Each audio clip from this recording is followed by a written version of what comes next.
Open us up with a little razzmatazz there, Main Street.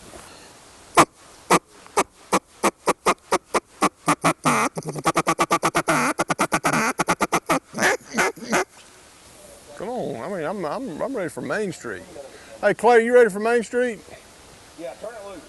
One time, come on, for the folks back home.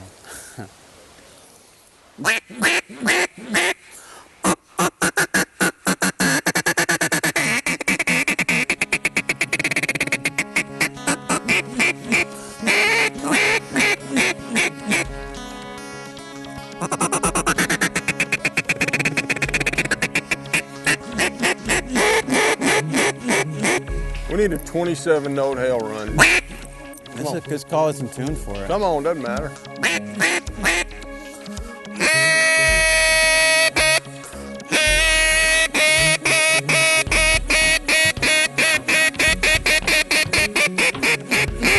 Now we're hunting, baby.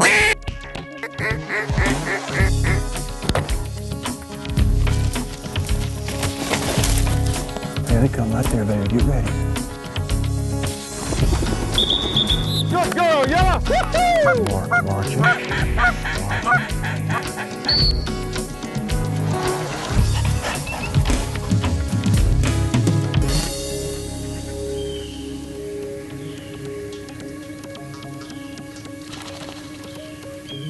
Chris Atkinson is I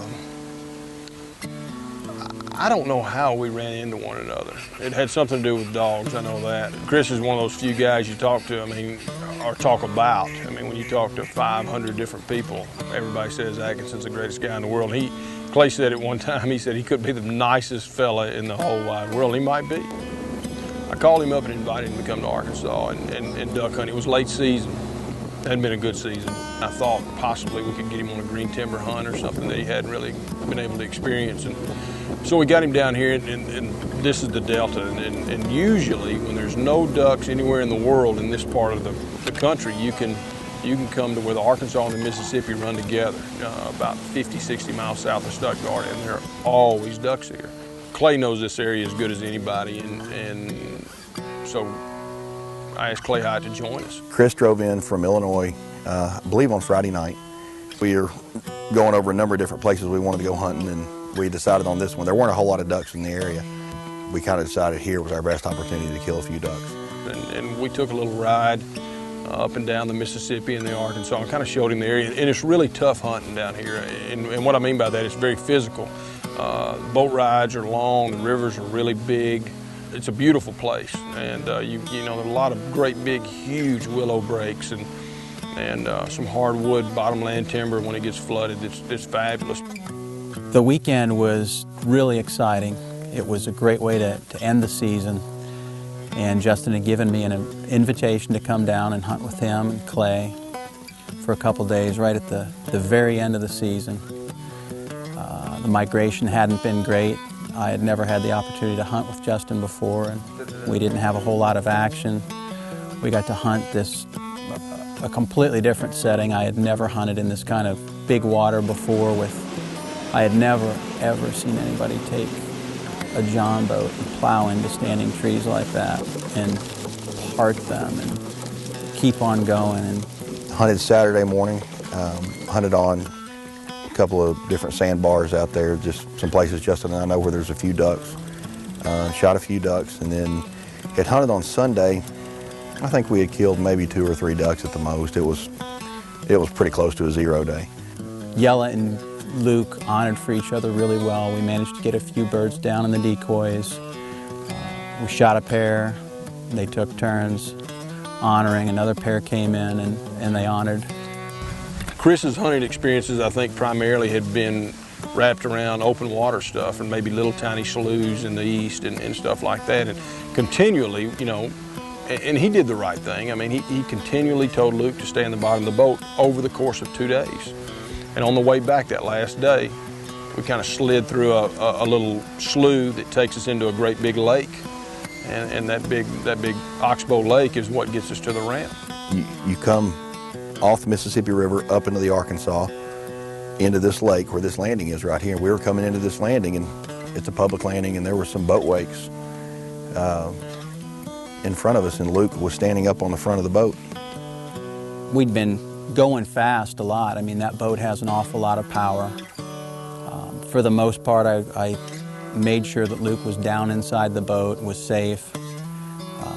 For years, for 20 years, I've allowed dogs to ride up on the bow of the boat when they wanted to. They like the wind in their face, their ears flat back in the breeze. And as we slid through there, we had to push some logs out of the way and to get back through. And Justin had to slow down and just barely putt through that log jam, just to push the logs out of the way, part them out and get the boat through. And I made sure that Luke was down inside on the floor.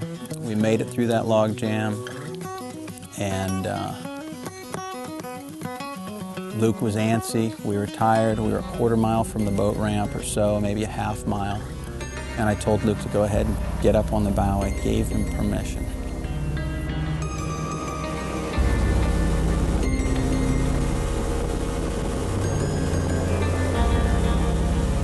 Justin could not see Luke up on the front of the boat. We went over the boat wakes. They weren't even that big of a boat wakes, but Luke was just up on the front of the boat enough that he lost his footing. I remember looking back behind the boat, and there was just that V, where the wake had cut through.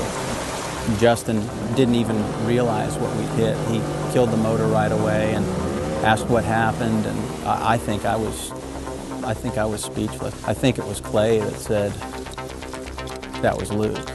Justin took his shirt off and wrapped up Luke. Chris was holding on to him. I got back on the motor and headed straight for the ramp. His entire cheekbones was just cut open, and I could feel his ribs felt real soft and didn't feel right, and his back leg was literally snapped in two. Just a little bit of tissue and skin that was holding his leg on. All I'm doing is heading west towards civilization, and I'm calling everybody I know down here. I was coordinating finding the vets. I was calling every vet from Dumas to McGee to Pine Bluff to everywhere I could think of. It was 10 o'clock. I'm sure everybody was at church, or it looked bleak. Justin just started driving faster than I thought a diesel Ford pickup truck was capable of going. I have to admit, part of what was going through my mind was I was wondering if that was even the best thing for Luke. I was wondering if the best thing wasn't for him to just pass in the backseat of the car. It was a bad deal.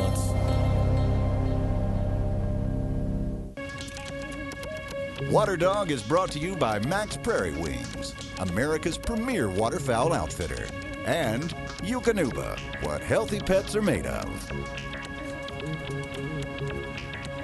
About the time I got to Dumas, I got a phone call from one of my buddies in Little Rock and one of my friends down here, and they said, we found somebody, Dr. Witcher. We got multiple phone calls back, and everybody said the same thing. It's Doc Witcher. Well, Dr. Witcher on the phone, they're telling me about him. Like, he's been retired for 10 or 15 years. He lost his arm in a tractor accident, but he's all you got. Come up the driveway, go past the house, and go to the barn. And Doc Witcher came out. He opened the door. We carried Luke in, we set him on the table.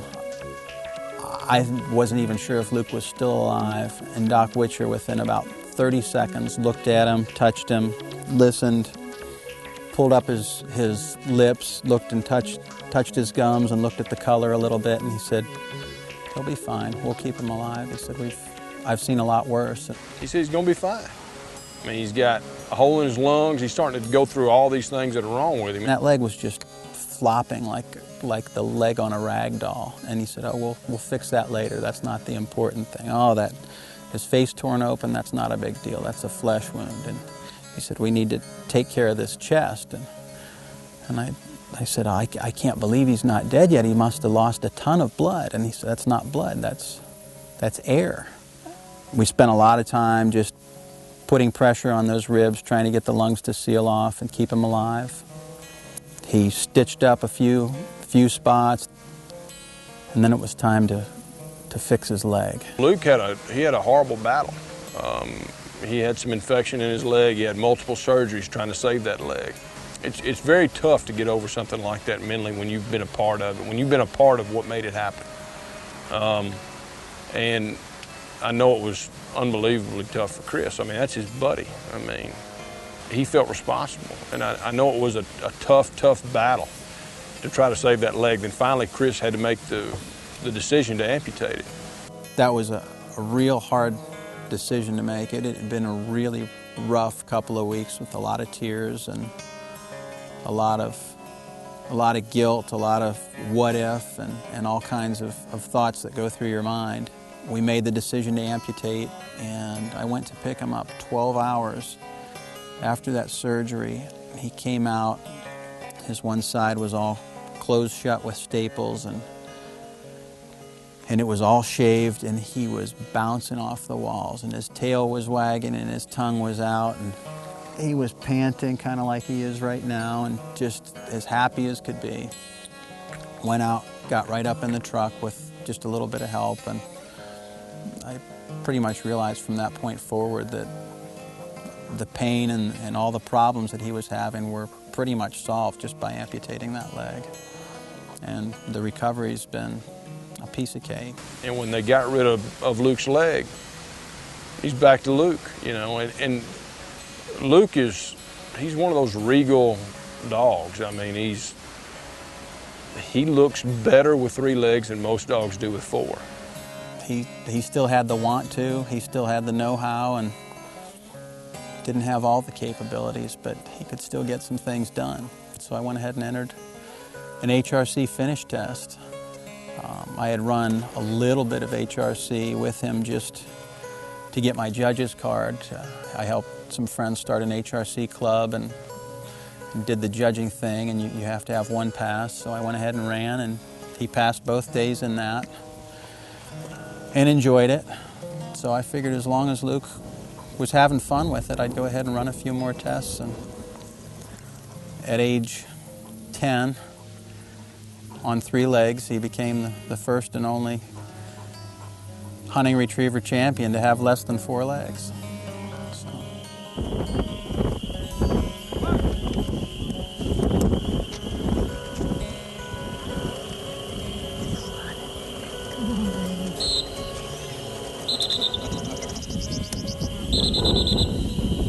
You only want to do that all day.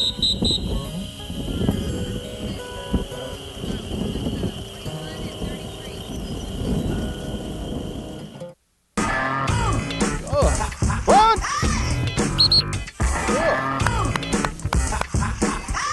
At the Line is brought to you by Dogs Afield, your dog training equipment connection. What happened to Luke was a really bad thing, but what made it so horrible was the fact that it was 100% preventable. You owe it to your dog to train to ride in a boat, and it's important that they understand and feel comfortable where they are in the boat. The reason being is, when we're duck hunting, there's a lot of debris in the water. Where ducks are usually pretty nasty places, swamps and a bunch of deadfalls, and you need to be able to pay attention to where you're driving. You can't be worried about where the dog is, so you need to teach them place. A good place to ride and a good place to retrieve from. Once they understand that, it's a piece of cake. Let's say you've got 8 or 9 week old puppy. What you've got to do is you've got to get them in the boat. You got to let them run around, see what it's all about. There's nothing in this boat that's any different from a smell or a sight standpoint that they haven't already seen 1,000 times. But they've got to experience it. And to experience it, they need to be able to run around, see what it's all about, smell everything, and spend a couple days doing that. Once they're comfortable with being in the boat and knowing that those decoys in that bag don't smell any different than the decoys that you've already trained with 1,000 times before, they're going to be ready for training. You want to teach them place. That's a good place to ride, and place, that's a good place to retrieve. That may be the same spot in some boats, depending on the layout of the boat. Get them. Place.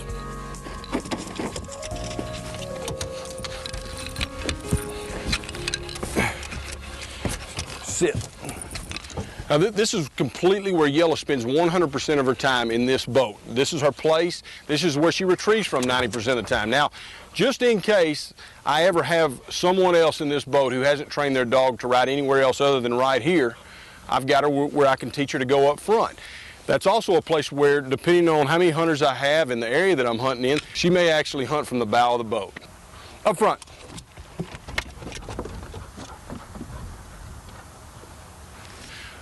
If I'm in a rough water condition or there's a lot of debris and I don't know what's underneath the water, I'll have her ride right here. Yellow, here, sit. Good. Now, it's going to be really difficult to get her to stay here with everything going on while we're running up and down the river, so I don't recommend trying to get a dog to ride there all the time because you'll spend more time messing with a dog as opposed to looking where you're supposed to go. This is without a doubt the safest place for a dog to ride, but with this particular dog and with most dogs, my experience has been that if you give them a place to ride that they can't see, they're going to continually fight you. They're going to try to get in an area that they can see. So try to find the safest area where you know they can see so you can pay attention to what's going on and you're not fighting the dog the whole time. If you're in timber and there's a lot of down trees and you need to make a lot of cuts and turns and you're moving pretty fast, you need to pay attention to where you're going, know the dog is safe and comfortable where they're supposed to be. When you get a dog that's had a little training and you know they're comfortable with the boat, that's when you can move into your place. That's when you want to start to teach place. First, teach them to kennel, which 99% of the dogs of the world that are more than 6 or 7 months old understand this command. And it's the same thing you use to getting out of the truck or getting in and out of a kennel. Gia, kennel. Good girl. Sit. Sit. Okay. When you're training and you've got the dog where they'll get in and out of the boat, get a short lead, and hopefully you'll get your junk out of the boat like I haven't done, but get that dog back and teach it place, and we're going to walk right through it. Come on. Come on. Here. Come on. Here. Come on. Come here. Sit. Good. Good girl. Place. Good. Place. Good. That's your place. Good. Good girl. And we're going to throw a few marks for her to let her know that's where she's going to hunt. She'll never pick up a retrieve from anywhere other than right here in this boat or the front of the boat or wherever you need to train your dog to operate with the layout of your boat. Here we go. Sit. Watch. Watch. Good. G. Good girl. Come here, G. Come here, G. Come on. Yep. That a girl. Good girl. Come in here. Place. Good. Place. Sit. Good. Good. When you start with a puppy, 8, 9 weeks old like this one, and you've got the thousands and thousands of hours invested in time and frustration and excitement and fun and all those things that you have invested whenever one gets to be this age, you can't allow ridiculously silly things to happen to them. You've got to pay close attention to what you're doing. And what happened with Luke, we had 2 guys that were experienced dog guys, and we let our guard down for a half a second, and it was a bad situation. So pay attention when you're in the field. It's a dangerous place to be, and you need to be very, very careful. WaterDog has been brought to you by Dogs Afield, your dog training equipment connection, and War Eagle Boats, the official aluminum boat of Ducks Unlimited. Now, what are you going to do with that? Don't make fun. Well, you got a nice kit here, Justin. This is a good place to start. You got a syringe for giving something by mouth, some suture material. What you gonna do with that? I'm gonna call you and tell you I got some. Can I drop by and have you sew her up real quick? I think that these kits are a great place to start. My suggestion is to take the kit to your local veterinarian for some tweaking. They may want to take some things out, like this suture material. I don't know if they want to trust you with that or not. No. But they may want to add some things too. You know, there may be some things they can put in there. Maybe some injectables that they might trust you with. Depending on your skill level and your knowledge and your experience or lack of it, I think the local veterinarian needs to be involved in you creating your own dog first aid kit. But I do think it's important to have something like this with you, because many times you're in a rural area, and if you just had something, you might be better off than having nothing. So, good place to start. Talk to your local veterinarian. I'll do it. Well, I'll get over and see Dr. Smith. Let me ask you this. A very serious lesson that I recently learned was to have numbers. Have those numbers when you're going to a strange area. Even if you frequent, you need to know the vets and the numbers and how to get in touch with them. Yeah, it just goes to preparation. Before you leave, go by your local veterinarian's office. They have a book that's that thick. It's got a list of all the towns in North America and the veterinarians in that area. There's a little code right by it that tells what their specialty is. Wow. So you can make a list of small animal veterinarians that are within a 75-mile radius of where you're going to be.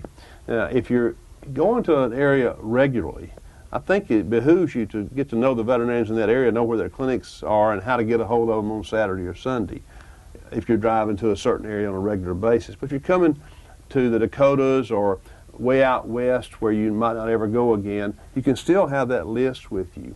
And I don't think there's anything wrong with calling those clinics when you get there and say, what's your office hours? How do I get a hold of you at night? I mean, sure, it's not going to happen once out of 100 trips, but that one time can avert a serious tragedy like that. I learned a very, very serious lesson.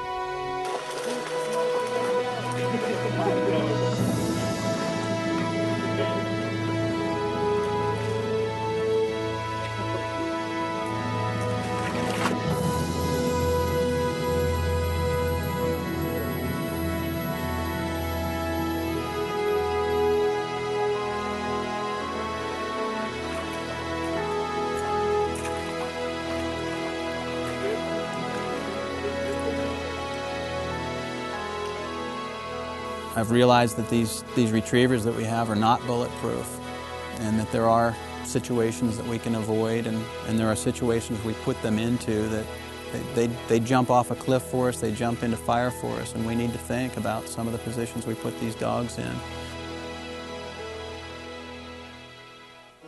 Chris, unbelievable. I mean, the fact that he was able to hold it all together and think clearly and do what he needed to do to keep him alive, and Clay moving in position to run the boat like that and getting us in there really fast. And, you know, it was like it'd been rehearsed 1,000 times. And everybody did their part, and Dr. Witcher, I mean, how lucky was that? We've got to be prepared for accidents with them. I mean, they're not humans, and therefore they do certain things that they put themselves in harm's way that, you know, Luke didn't know that standing on that boat, on the front of that boat, was going to result in that. He just thought he was up there with the wind in his face and loving life. Luke's got a lot more ducks to pick up. I mean, we're not done yet, or he's not done yet. When it was all said and done, I guess I was pretty proud of everybody. I was proud of Chris, I was proud of Justin, I was proud of Luke, because instead of just sitting there crying and saying, oh, you know, something terrible's happened, cool heads prevailed, and Luke's going to hunt with us tomorrow. They say things happen for a reason, and it happened, and we got through it, and we're stronger for it. There's one thing that I learned from all this, it's keep your dogs in storage. What you want to do is put your dogs in the storage and lock them in the I'm kidding.